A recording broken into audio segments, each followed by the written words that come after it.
Now, the rest of the story.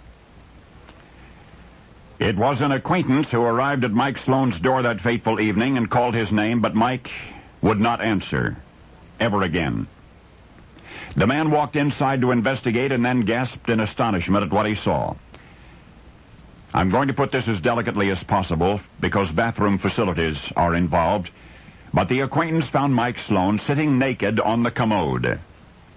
Mike's unclothed body was just sitting there upright, his eyes wide open, his face frozen in a mask of grotesque amazement, and he was dead. He was stone-cold dead, with a solitary slender wire clenched in his teeth. Nobody disturbed anything until authorities arrived. County Coroner Frank Barron just shook his head. He knew what it looked like, but he still couldn't believe it. And, of course, the results of the post-mortem examination revealed the rest of the story.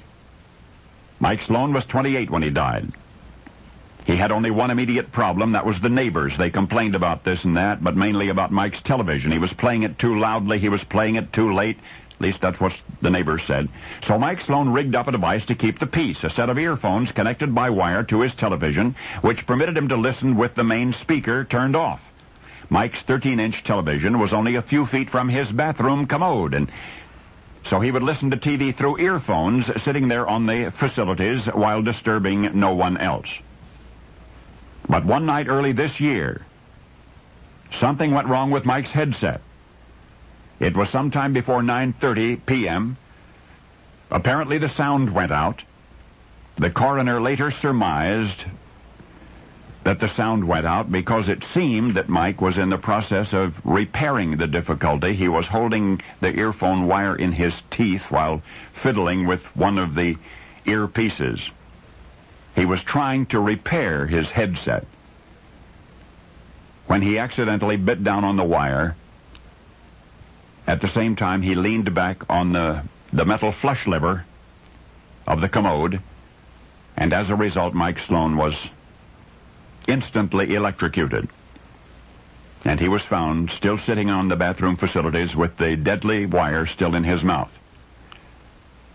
Officially, the coroner's report reads accidental death. But was it? Or was it an execution by the unseen hand of Lady Justice? Because, you see, the neighbors Mike Sloan sought not to offend. Those who had complained about his television being played too loud were fellow prisoners, fellow inmates at the State Correctional Institution, Columbia, South Carolina. That's where Mike was serving a life sentence for the rape and brutal murder of a 24-year-old woman. Now, Mike had been sentenced to death. He had been sentenced to die in the electric chair. But through legal maneuvering, he had won a reprieve, and then a hearing, then an appeal, and then a new trial. The earlier conviction was upheld, but the sentence was altered. Instead of death, he was sentenced to life in prison. So if you're just reading the trial transcripts, and if you're just reading the legal records of what I've just related, you might conclude that Mike Sloan beat the chair. Of course, you know he did not, because now you know the rest of the story.